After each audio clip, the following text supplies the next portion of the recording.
परंतु अब चुनाव जो होता है ना, वो नैतिकता पे नहीं हो रहा। अब तो चुनाव दल बदलुओं की राजनीति है, मौका प्रस्तों की राजनीति है। वार्ड विकास की बात करें, मैं ये कहना चाहता हूँ कि पिछले बोर्ड में 60 लोगों का बोर्ड था। मेरा चैलेंज है इस बात को कि 60 पार्षदों में से 10 पार्षद ही बड़ी मुश्किल से बजट के बारे में जानते होंगे, मद के बारे में जानते होंगे। बजट का मद क्या होता है, बस उनको एक ही सिखा के ले जाया जाता है, यस या नो। विकास गणेश राज जी ने बहुत करवाया है, सड़कें बनवाई है, ये पोल लगा दिए, लाइटें लगा दी, ये कर दिया, वो कर दिया।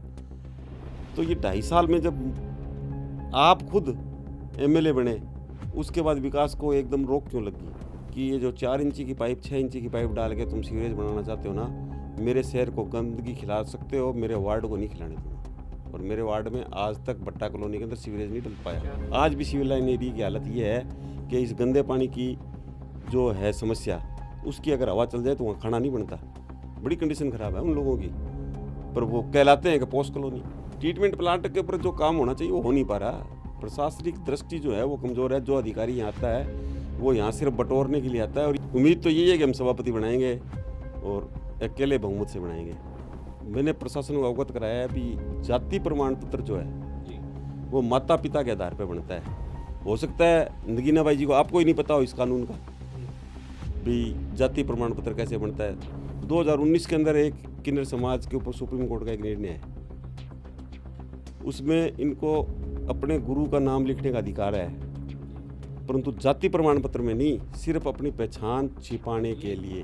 पार्षद, एक बागड़ी में कहावत है कि पार्षद जो है सिराना पड़े सोटो है, जद रात ना आधी रात में थाने जरूरत पड़े जब वो थारे कन खड़े हो पावे तो वो पार्षद थारो है, नहीं तो भाई जीतने खातर तो सारा ही आवा, हाथ जोड़ा वोट लेवर चल मेरा भाई। नमस्कार साथियों, आज हमारे स्टूडियो में हमने चुनावी चर्चा के लिए आमंत्रित किया है इशाक खान जी को। इशाक खान जी वार्ड नंबर 15 के निवासी हैं। इशाक खान जी किसी परिचय के मोहताज नहीं हैं, लेकिन फिर भी मैं आपको बता देता हूँ, कांग्रेस युवा कांग्रेस के ये जिलाध्यक्ष रह चुके हैं और इशाक खान जी शहर ब्लॉक अध्यक्ष भी रह चुके हैं। नमस्कार इशाक जी, आपका स्वागत है हमारे स्टूडियो में। नमस्कार इशाक जी, जैसा कि आपको पता है नगर परिषद चुनाव चल रहे हैं, तो चुनावी चर्चा के लिए आपको आज बुलाया है। तो आपका नज़रिया जानना चाहेंगे इस शहर के बारे में। ये जो उठापटक चल रही है, 2 पार्टियां और तीसरा मोर्चा एक निर्दलीय है, गणेश राज बंसल जी निर्दलीय विधायक का एक खड़ा हो गया, जिसमें आपके भी कुछ पार्षद और कुछ बीजेपी के भी पार्षद उधर चले गए हैं। तो इस बारे में आपका सबसे पहले यही सवाल है मेरा, इस बारे में आपका क्या कहना है? देखो, चुनाव है, ये चुनाव में कुछ भी हो सकता है, और अब जो ज़माना है ना वो बदल चुका है। अब लालचवंश चुनाव होने लग गया। तो नैतिकता पे चुनाव हो तो जिस पार्टी से जीत के जाए, जिस पार्टी के लिए काम करे, उसके अंदर रहना चाहिए। परंतु अब चुनाव जो होता है ना वो नैतिकता पे नहीं हो रहा। अब तो चुनाव दल बदलुओं की राजनीति है, मौका प्रस्तों की राजनीति है, और व्यवस्था पे कोई सवाल उठाने वाला कोई भी नेता मुझे नज़र नहीं आ रहा कि व्यवस्था पे सवाल उठाकर किसी भी विषय पे बात की जाए। इशाक जी, कुछ पुराने जीते हुए पार्षद भी कह रहे हैं हम नालियाँ बना देंगे, ये कर देंगे, वो कर देंगे। तो क्या पहले वो सोए हुए थे? क्या पहले उन्होंने 5 साल क्या करवाया? देखो, 5 साल नहीं, मैं तो ये कहूँगा कि उन्होंने 7 साल काम कर लिया। 5 साल तो बोर्ड में रहे, 2 साल चुनाव नहीं हुए, उनको 7 साल का कार्यकाल मिल गया, और 7 साल में भी उनके भूख नहीं भागी। उनकी हालत, आज वो कह रहे हैं हम नाली बनाएं, सड़क बनाएं, ये कर दें, वो कर दें, तो 7 साल में जब नहीं हो सका तो अब कैसे उम्मीद लगाएंगे लोग कि उनको किसी समर्थन के साथ या उनके साथ बैठेंगे और उनकी बात को महत्व देंगे। इशाक जी, देखो, लोकल चुनावों में ये नालियों का, लाइट का, पानी का, क्या जी, सीवरेज का, ये लोकल मुद्दे हर एक उठाता है और हर एक कहता है हम ये कर देंगे। लेकिन पीने के पानी का ना तो किसी लोगों ने किसी उम्मीदवार के आगे उठाया। आज हनुमानगढ़ में केमिकल युक्त पानी आ रहा है और कुछ एक वार्डों में सीधा डायरेक्ट नीचे का बोर का पानी आ रहा है, जिसमें कम से कम 1000 से 1600 TDS का पानी आ रहा है, जिससे लोगों को बीमारियाँ, बाल उड़ना जैसे, ठीक है जी, तो ये नुकसान हो रही हैं। तो क्या पंजाब की तरह है लोकल जो नगर परिषद है, तो वो वार्डों में RO प्लांट नहीं लगवा सकती क्या? लगाना चाहे तो नगर पालिका के पास इतनी व्यवस्था है कि आम आदमी को जन सुविधाएं देने के लिए नगर पालिका का काम दो ही है, स्वच्छ जीवन देना, सफाई की व्यवस्था देना, सड़क नाली और लाइट की व्यवस्था करना। हमने उन मुद्दों को तो छोड़ ही दिया, हमने उन मुद्दों को छोड़ दिया। अब मुद्दे ये नहीं रहे, अब तो मुद्दे ये रहे कि मैं किसके साथ हूँ और मुझे कैसे काम करना है, मैंने ठेकेदारी कैसे करनी है। वार्ड विकास की बात करें, मैं ये कहना चाहता हूँ कि पिछले बोर्ड में 60 लोगों का बोर्ड था। मेरा चैलेंज है इस बात को कि 60 पार्षदों में से 10 पार्षद ही बड़ी मुश्किल से बजट के बारे में जानते होंगे, मद के बारे में जानते होंगे। बजट का मद क्या होता है, बस उनको एक ही सिखा के ले जाया जाता है, यस या नो, या वो ये जानते हैं कि मेरे वार्ड का कौन सा काम लगा, मेरे वार्ड का कौन सा काम नहीं लगा। इससे ज़्यादा उनको नॉलेज नहीं है। पढ़े लिखे पार्षदों का आना और समझदार लोगों का आना ही इस शहर के विकास की बात कर सकते हैं। विकास गणेश राज जी ने बहुत करवाया है, सड़कें बनवाई है, ये पोल लगा दिए, लाइटें लगा दी, ये कर दिया, वो कर दिया। तो ये 2.5 साल में जब आप खुद MLA बने, उसके बाद विकास को एकदम रोक क्यों लगी? ये सोच जो है, नगर परिषद के पास पैसा जो है सेंट्रल गवर्नमेंट का नहीं आता, नगर परिषद के पास पैसा राजस्थान स्टेट गवर्नमेंट का आता है। और स्टेट गवर्नमेंट का जो पैसा आप लगाना चाहते हो तो स्टेट गवर्नमेंट में योजनाएं भेजनी चाहिए। इन 2.5 साल में बताओ, जितना पहले 2.5 साल में जो इतना काम हुआ, विनोद कुमार जी MLA थे, उतना अब हुआ है क्या? इन 2.5 साल में नहीं हुआ। इसका कारण ये है कि MLA को जो ऊपर से बजट मिलना चाहिए वो बजट मिल नहीं पाया। तो आपका कहना है कि जो पहले जो चुनाव से, इस विधानसभा चुनाव से पहले जो काम हुआ है, तो वो विधानसभा चुनाव के बाद काम नहीं हो पाया। तो इसका कारण है कि निर्दलीय है MLA, यही कहना चाहते हैं ना आप? हाँ, यही भी यदि यही MLA किसी पार्टी का होता या BJP का होता तो ज़्यादा फंड मिलता। तो इससे पहले फिर सभापति को फंड चौधरी विनोद कुमार जी के कारण मिला। भी आपका वो बोर्ड कांग्रेस का बोर्ड था उस टाइम, बोर्ड उस वक्त भी कांग्रेस का था और गणेश राज जी अध्यक्ष थे। गणेश राज जी MLA बनने के बाद अध्यक्ष भी अपना बना लिया और MLA सीट भी आपके पास थी, MLA सीट भी उनके पास ही रही, परंतु उतना विकास नहीं हो पाया जितना होना चाहिए था। तो इसमें कहीं ना कहीं कमी तो रही है ना। अब सीवरेज की बात करें तो सीवरेज जो डाला गया है वो सिर्फ काउंट ऑफ किलोमीटर गिने गए हैं, जैसे खाली जगहों पर, जैसे सिविल लाइन में डाल दिया, इधर डाल दिया, शहर में डाला, जो वो आज भी कामयाब नहीं हो रहा। तो क्या कारण रहा, किसका फेलियर रहा है ये तो नगर पालिका प्रशासन के पास जो अधिकारी है ना, उनका फेलियर होना है। मैं आपको बताऊं, इससे पिछले बोर्ड में 2009 के बोर्ड में पार्षद थी मेरी घरवाली, और ये जब चरम सीमा पे था वार्डों के अंदर सीवरेज डालना, तो मेरे से कहा गया तेरे वार्ड में सीवरेज डालना है। मैंने उनको स्पष्ट मना कर दिया कि ये जो 4 इंची की पाइप, 6 इंची की पाइप डाल के तुम सीवरेज बनाना चाहते हो ना, मेरे शहर को गंदगी खिला सकते हो, मेरे वार्ड को नहीं खिलाने दूंगा। और मेरे वार्ड में आज तक भट्टा कॉलोनी के अंदर सीवरेज नहीं डल पाया। 4 इंची 6 इंची पाइप डाल रहे थे। ये पाइप जो नीचे डालते हैं वो बिल्कुल छोटी पाइप है। 8 इंची पाइप में तुम सारे शहर का पानी निकालना चाहते हो। एक वार्ड के अंदर कम से कम, मेरा ये मानना है भी, एक हैंडपम्प, वो एक वाटर वर्क्स का पंप, 2 वाटर वर्क्स के पंप लगे होंगे, उनका स्टोरेज होता है। उस पानी को एक साथ छोड़ा जाए तो वो 6 इंची पानी कैसे निकलेगा, 8 इंची में कैसे निकलेगा उस पानी को? बरसात के पानी की तो बात ही नहीं है उसमें, सीवरेज का पानी है। सीवरेज के अंदर गंदा पानी तो चलना चाहिए ना, पर नहीं चल पा रहा। उसका कारण यही है कि ये जो सीवरेज का पाइप लगाया है इन्होंने, बिल्कुल छोटा लगाया है। जेट मशीनें अब खरीदनी शुरू करी है। ये इस और ध्यान नहीं दिया अधिकारियों ने। अधिकारियों की गलती के कारण इस शहर को अंदर आधे से ज़्यादा गंद खाना पड़ रहा है। अब एक मुद्दा मैं और बता दूं आपको, बड़ा ज़बरदस्त। अबोर बाईपास पे रोड ओवर ब्रिज बन रहा है गंगानगर फाटक के ऊपर। अबोर की तरफ से आते हैं और इधर गंगानगर की तरफ जाते हैं, तो जो जोड़कियाँ का फाटक है उसके ऊपर से ओवर ब्रिज बन रहा है। उससे लेकर और सदर थाने तक इन लोगों ने क्या करा, अब की ताज़ा घटना है ये, किसी अधिकारी ने भी नहीं ध्यान दिया। इन्होंने सीवरेज डाला हुआ था वहाँ, उस सीवरेज पाइप के ब्लॉक लगाए हुए थे, चैम्बर बनाए हुए थे।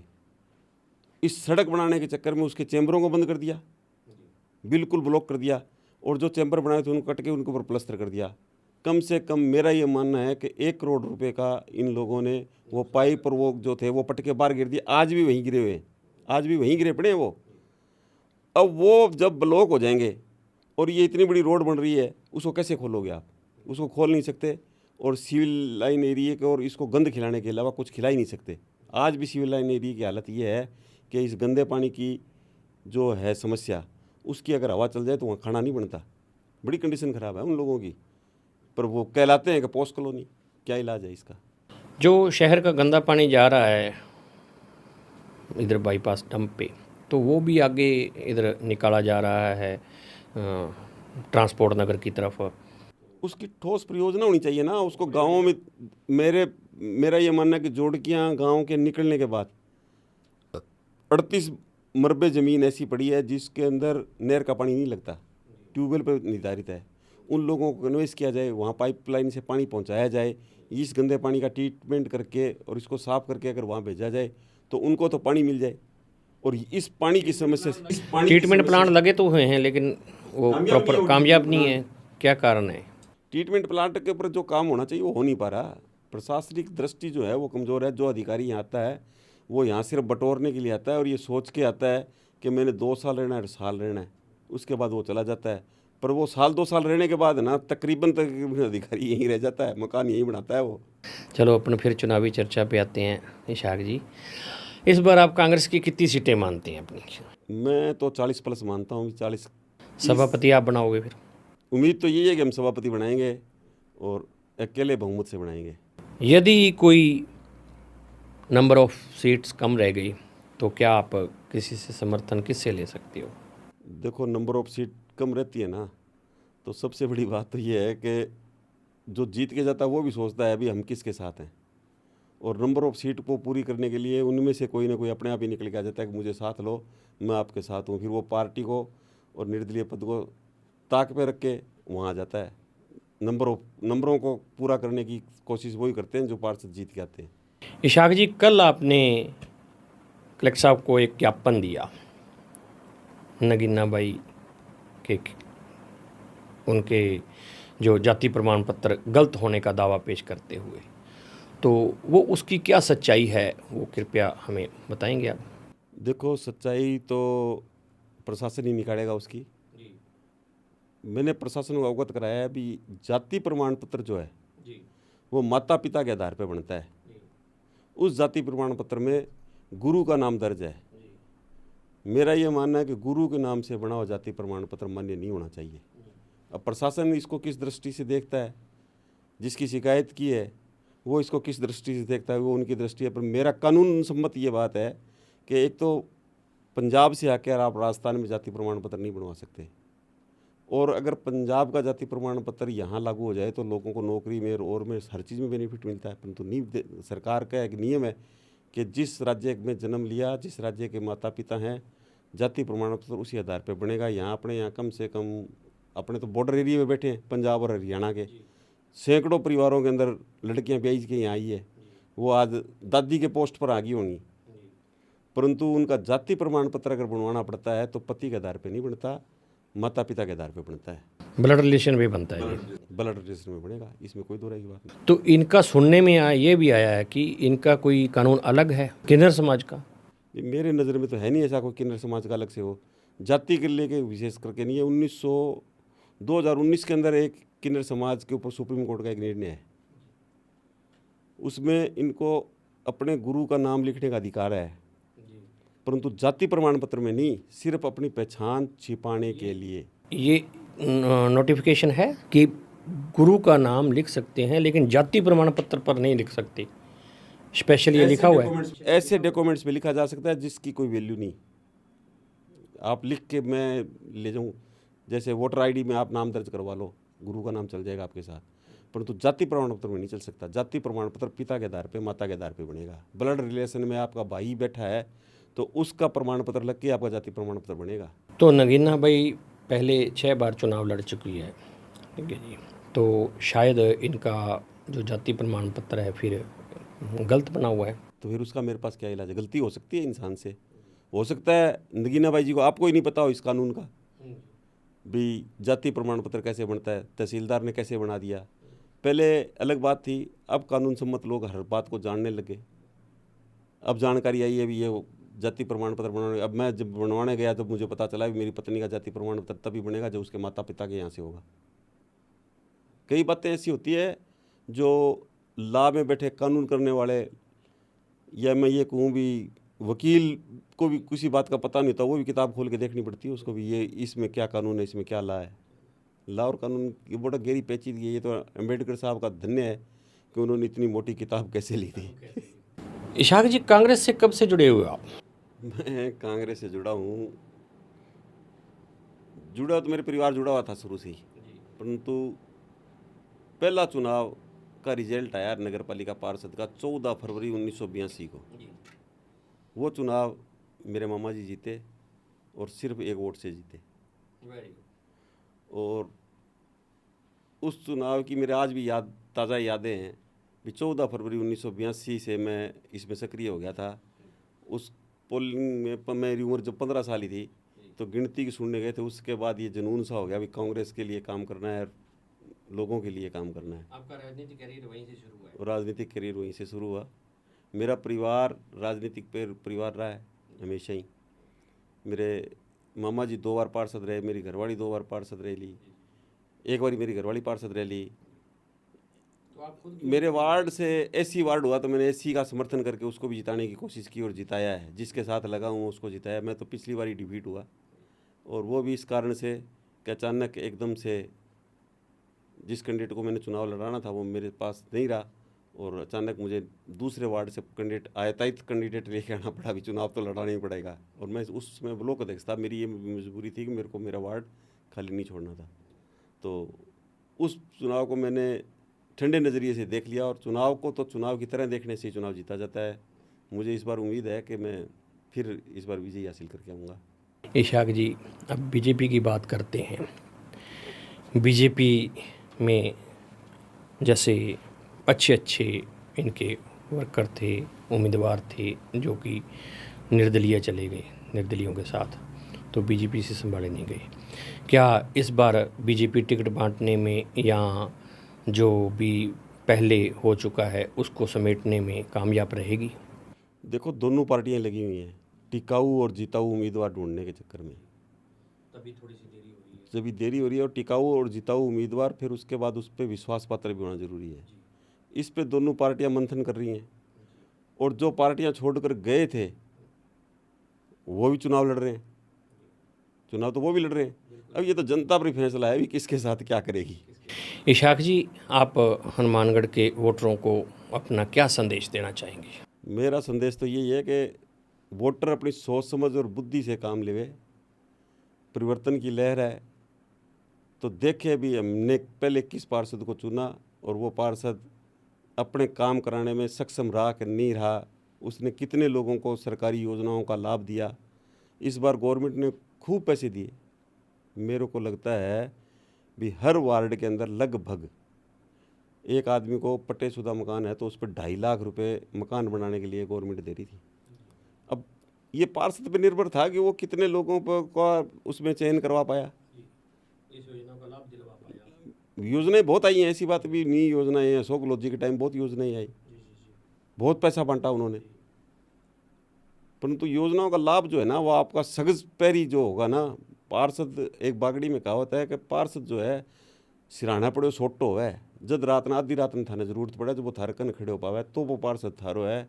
नहीं तो भाई जीतने खातर तो सारा ही आवा, हाथ जोड़ा है, वोट लेवा चल मेरा भाई। आप अपने वोटरों को यही कहना चाहते हैं कि आप अब सोच समझ के अपना वोट दें और सोच समझ के पार्षद चुनें जो कि आगे चल के आपका दुख सुख में साथी बने। बहुत बहुत धन्यवाद इशाक जी, आपने हमारे चैनल के लिए, हमारे दर्शकों के लिए समय निकाला। बहुत बहुत आपका आभार, धन्यवाद। नमस्कार।